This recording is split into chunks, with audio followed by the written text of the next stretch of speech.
maayarka caasimada oo ilaahay u soo diray ummadiisa waxaan aaminsanay inuu rasuul yahay ummad oo uu soo diray Axmed Moogow dee maayir ma tiida weli ilaahay ummadda u soo diray baa tahay halka maayir shaqada kaga wad ilaahay halkan wadada magaalada Hargeysa gaar ahaan wadada xidhiidhisa fooqa jajabka iyo siirada xoolaha magaalada Hargeysa wadadani waxay ka mid ahayd wadooyinka ay sida weyn ugu dhiban yihiin gaadiidka loo yaqaan jabajabeeda ee qaada dadweynaha u socda halkan oo ah suuqii magaalada Hargeysa iyo siirada xoolaha muddo laga joogo 5 bilood ka hor ay u warqayeen RTV baahiyay dhibaatada iyo caqabada ay ku qabaan gaadiidka jabajabeedu wadadani nasiib wanaag waxa ka soo jawaabay maayirka caasimada Hargeysa Cabdikariin Axmed Moogal Liibaan bamaasantiin qoladiinan horta warbaahintu waxaynu maanta joognaa dooxii Hargeysa oo waqtiyada qaar sidoo aynu loo soconay ama aynu hore u ogeyn oo maanta ka shaqeynayo maayirka caasimadu waxaan arkaysaan oo kale wax qabadka balaaran ee uu wado maayirka caasimadu waxa ilaahay loogu mahadiyaa in aynu helay maayir dadkiisa la dareena oo halkii dhibi ay ka jirtaba taagan oo halkii shaqo u baahan iyo wax qabad wax ka qabanaya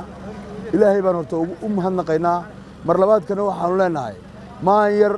laguma guul dareysan 26 kun cod ee aad ka heshay caasimada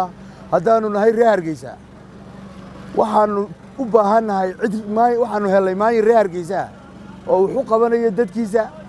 oo Hargeysa kay u baahnayda maayir waan aad baan ku hambalyeynaa ilaahay ku barakeeyo leenay assalaamu calaykum caasimada Soomaaliland waad soo kordhisay muuqeedii iyo munaasibkeediiba caasimada magaalada Hargeysa dooxii waanu ag taaganahay awal hore markaan marayna anagu sankaysaynaa dhaafi jirnay imikana inaanu fadhiisano oo faralka ilaahay ku tukano ayuu waajibaa dooxii jisakumullahu khayran baan ku leenay maayir si laban laab hawshaad wado waadinimadaada si laban laab maayirka Cabdikariin Axmed Moogal ayaan halkan uga mahadnaqayaa iyo golihiisa deegaanka marka labaad waxaan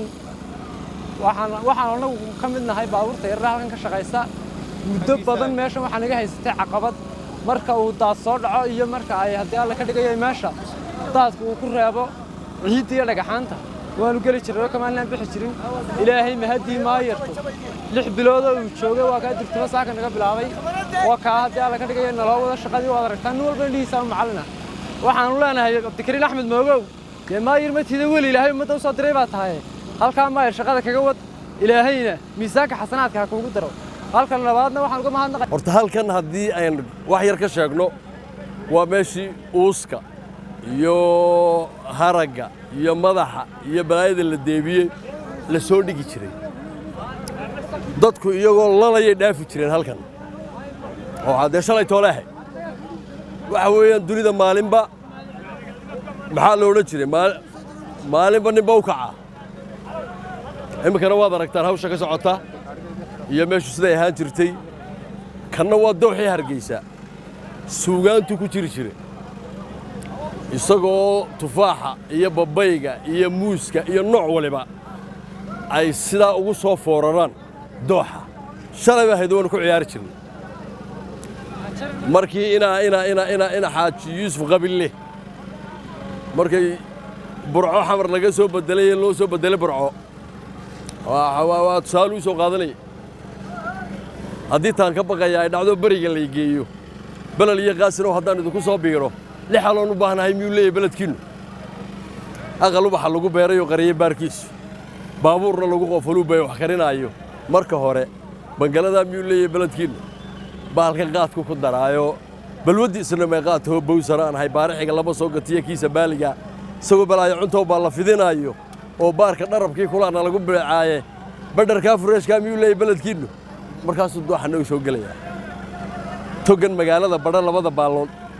babayga iyo liinta iyo tufaax iyo burtuqaanka liinta miyuu leeyahay baladkiinu waxaan ka salaanayaa baliyo uga jeedinayaa maayirka caasimada oo ilaahay u soo diray ummadiisa waxaan aaminsanay inuu rasuul yahay ummad oo uu soo diray dadku way u ducaynayaan sanadka ku xiga waxaan rajaynayaa cid cabanaysa inaan jirin waayo maanta oo kaliya socdaan 4 wado ولينا ما يدعينا فريستة ودمر ولا بلابو إلهي واحد يقول رجعني إنه بدعوينا قارسيو شرماك عمر أحمد RTV Hargeysa